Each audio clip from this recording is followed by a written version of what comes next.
নমস্কার আমার প্রিয় বন্ধুরা, স্বাদের সফরে আজকের আমি নিয়ে চলে এসেছি ঝটপট কিভাবে বরবটির ভর্তা বানাবেন। আর এইভাবে ভর্তা বানালে খেতে কিন্তু দারুণ লাগে গরম গরম ভাতের সাথে। তাহলে চলুন দেখে নেওয়া যাক রান্নাটা আমি কিভাবে করেছি।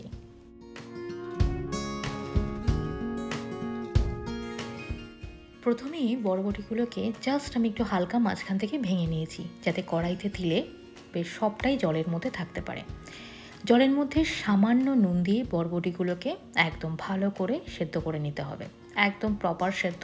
কোনো রকম জল কিন্তু আমি ফেলবো না, তাহলে ভিটামিনসগুলো সবটাই বেরিয়ে যাবে।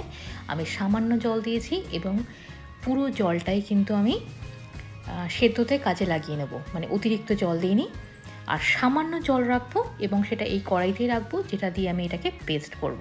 একদম সহজ একটা রেসিপি, কিন্তু খেতে দুর্দান্ত লাগবে। সেদ্ধ হয়ে গেছে, কালারটা চেঞ্জ হয়ে গেছে, দেখেই বুঝতে পারছেন। চলুন এবার আপনাদেরকে আমি দেখাই সেদ্ধ হওয়ার পর কড়াইতে যতটা জল আছে সেটা কিন্তু মিক্সিতে দিয়ে পেস্ট করতেই আমার লেগে যাবে। আচ্ছা, এরপর আমি মিক্সিতে এটা ঢেলে ফেললাম। এর মধ্যে আমি দিয়ে দেবো পরিমাণ মতো নুন, পরিমাণ মতো হলুদ, আর দিয়ে দেবো রসুনের কোয়া।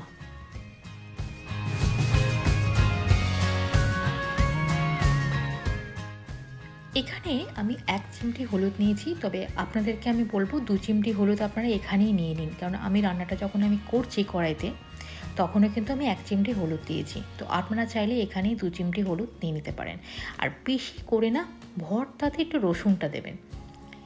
আচ্ছা, আমি কাঁচা লঙ্কাটা দিতে ভুলে গেছিলাম, তাই মানে করতে করতে মনে পড়ে গেছে, তাই আবার কাঁচা লঙ্কা দিয়ে এটাকে ভালো করে পেস্ট করে নিলাম। একটু কাঁচা লঙ্কাটা দিয়ে পেস্ট করলে একটু ঝালটা যখন খাবেন একটু কিক করবে। এবার তেলের মধ্যে আমি দিয়ে দিলাম কালো জিরে ফোড়ন। অনলি কালো জিরে ফোড়নে কিন্তু দিতে হবে। একটু ভালো করে ফোড়নের গন্ধটা বেরোতে লাগলে তারপর যেটা আমি পেস্ট করে রেখেছি সেটা আমি কড়াইতে দিয়ে দেবো। দারুণ খেতে লাগে, কিন্তু অবশ্যই ট্রাই করুন। বরবটির ভর্তা, ধরুন ঘরে অল্প কটা বরবটি পড়ে রয়েছে, সেটা আর কিসে দেবেন, এইভাবে ভর্তা করে নিন। আপনারা চাইলে কিন্তু এটা শিলেও মানে পিষে নিতে পারতেন। আমি কোয়ান্টিটিতে একটু বেশি ছিল বলে আমি মিক্সার মেশিনেই পেস্ট করে নিলাম।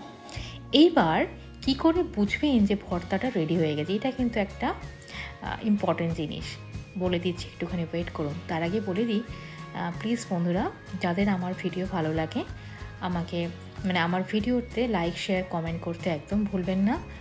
আর প্লিজ চ্যানেলটাকে সাবস্ক্রাইব করে আমার পাশে থাকুন। 1000 সাবস্ক্রাইবার হতে কিন্তু আর বেশি দেরি নেই। আমাকে 1000 সাবস্ক্রাইবারে পৌঁছে যেতে একটু সাহায্য করুন, পাশে থাকবেন। আর যেই সমস্ত বন্ধুরা আমার পাশে আছেন তাদেরকে অসংখ্য ধন্যবাদ। আচ্ছা, ভর্তাটা হয়েছে কি করে বুঝবেন? এইভাবে কিন্তু কন্টিনিউয়াসলি নাড়িয়ে যেতে হবে। তার কারণ হচ্ছে বরবটি তো আমাদের অলরেডি সেদ্ধ, সেটা তো আলাদা করে কুক করার কিছু নেই। তবে একটু তেলের মধ্যে এটাকে মজাতে হবে। এই যে কড়াইয়ের গায়ে এখন লাগছে না, দেখতে পাচ্ছেন,